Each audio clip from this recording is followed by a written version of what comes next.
qenë se prej dorëheqjes së tyre këta janë mbajtur në sistem pa ndonjë bazë kushtetuese dhe ligjore. Mirë po, pse nuk është bërë kjo, ndoshta ju e dini si mësues, se institucionet kanë kontinuitet institucional dhe ju nuk përgjigjen pse. Për arsye se sot kemi ndoshta pika shumë më të rëndësishme për të diskutuar, siç është pika 9 që është dorëheqjet e gjyqtarëve serb, e cila mendoj është në interes nacional dhe që kërkon një diskutim ndoshta më të gjatë, për arsye se dihet që 4 vite kanë pritur dhe tash e kemi si pikën 9 të rendit të ditës, që mendoj se do duhet të ishte pika e parë e rendit të ditës. Me qenë se prej dorëheqjes së tyre këta janë mbajtur në sistem pa ndonjë bazë kushtetuese dhe ligjore. Dhe Këshilli Gjyqësor si institucion ka qëndosur që të vendosë çmoti këtë çështje dhe kjo të mos jetë sot objekt i rendit të ditës. Mirë po, pse nuk është bërë kjo, ndoshta ju e dini si mësues, për shkak se institucionet kanë kontinuitet institucional dhe ju nuk përgjigjen pse nuk është vendosur që 4 vite. Dhe tash pas 4 viteve tërheqin dorëheqjet, që mendoj se është diçka e pazakonshme, por njëkohësisht edhe jashtë çdo afati të arsyeshëm. Mund të ndodhë që dorëheqja të revokohet sa është e freskët, një javë, një muaj, mirë po pas 4 viteve është totalisht pa konceptueshme, qoftë edhe nga aspekti kushtetues edhe nga aspekti ligjor, për shkak se krijon destabilitet dhe cënon parimin e sigurisë juridike. Absolutisht pajtona që pika e dytë e rendit ditës, zgjedhja e zëvendës kryesuesit të Këshillit Gjyqësor të Kosovës, të shtyhet për një zgjedhje tjetër, krejt kjo për shkak të korrekcisë dhe mundësisë për t'ia dhënë kundër kandidatës sime, që e njëjta ketë mundësi që të mundet eventualisht të zgjidhet si zëvendës kryesuese e Këshillit Gjyqësor. Pra, kjo është për shkak të korrekcisë. Edhe po të ishte pika 9 e 17-ta, rëndësia është e njëjtë. Edhe po të ishte pika e 9 që po konsiderohet si ma diskutabile dhe ma rëndësishme, e 100-ta prak rëndësinë e ka të njëjtë. Kështu që nuk ka këtu fare të bëj me uljen e rëndësisë se pikave të renditura sipas rendit të ditës. Arsyeja pse nuk duhet heqet pika për caktimin e kryetarëve dhe anëtarëve të komisioneve të përhershme të Këshillit Gjyqësor të Kosovës, konsideroj se të gjithë ne e dimë me fajin tonë të vetë Këshillit Gjyqësor që ky këshill ka met peng pa punuar që 6-7 muaj.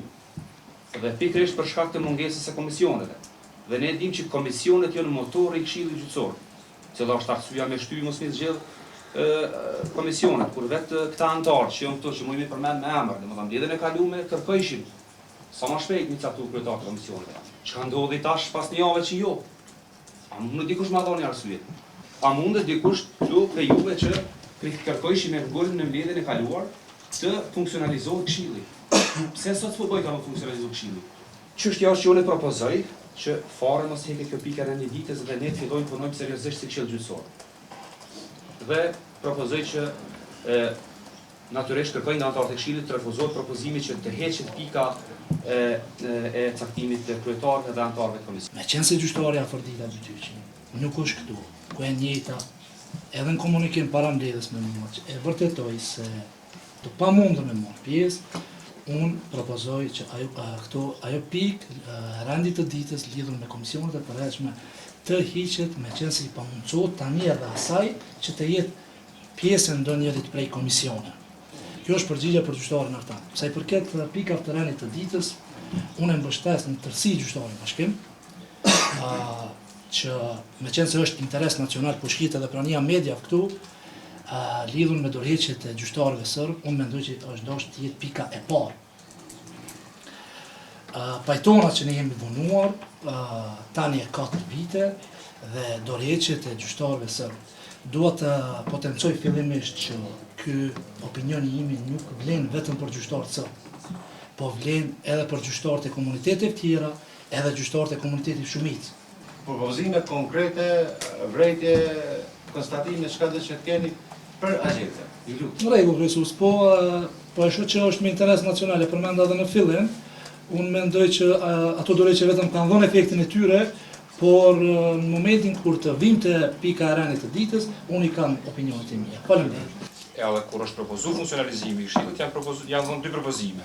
Propozimi i parë ishte zgjedhja e zëvendës kryesuesit, dhe propozimi i dytë ishte caktimi i kryetarit të komisioneve dhe komisioneve funksionalizim të komisioneve. Pra, me çet logjik, edhe me logjikën që na e kemi mbajt, që kemi konsistencë mbajtjen e qendrimit, është këto dy shkojnë bashkë. Që se kanë ndërlidhje njëra me tjetrën, të dytë kanë të bëjnë me funksionalizimin e këshillit. Edhe caktimi i kryetarëve të komisioneve, edhe zëvendës kryesuesit, sa ai që zgjidhet zëvendës kryesuesi, njëri nuk zgjidhet. Pse t'ja mohojmë drejtën që të bëhet eventualisht pjesë e kryetarit të një komisioni, po edhe duke llogaritë që zëvendësi gjithmonë nuk kanë kështu. Zëvendësi ishte pjesë e ndonjë komisioni, a mund të jetë, nuk mund të jetë të tjera edhe të tjera. Pra, ideja ose propozimi i gjyqtarit të bashkim në rastin konkret, unë e mbështes interesi. Edhe duhet të hiqen këto dy pikat. Për çka duhet të hiqen? Çto pikat ose thjesht mos më shpreh ashtu, po kalkulimet tona të brendshme nuk duhet të jenë pengjesë për procese tjera dhe për diskutime tjera që kanë interes nacional. Gjyqtarët serb edhe stafi ka dhënë ndërheqje, nuk e di apo kanë edhe ndonjë antar tjetër, unë nuk e besoj, po mendoj që jam antari vetëm i Këshillit Gjyqësor të Kosovës, i cili në atë kohë ishte antari i Këshillit, sikurse atëherë edhe sikurse sot. Besoj që ky argument, domethënë as kryesuesi nuk ishte aktual, as një antar tjetër nuk ishte aktual, domethënë gjithçka ka ecë përpos asaj pozitë, përpos asaj. Unë mendoj që kjo për fond mos ta zgjaset tepër. Çështjet tona, diskutimet tona, të i kalojmë edhe kjo mos bëhet pengjesë për vazhdimin e diskutimeve tjera s'është e panevojshme sipas mendimit tim. Ti hekim këto se nuk luajnë rol. A kemi zgjedh sot kryetarin e komisionit, a kemi funksionalizuar sot? A funksionalizojmë javën tjetër, a muajin tjetër nuk e luajnë rolin. Se edhe ashtu kështu e dim na që prej 15 ose prej 10 marsit kanë vazhduar kështu. Fundit që presin edhe një javë, heç problem nuk është ama fare heç. Përsa çështje tjera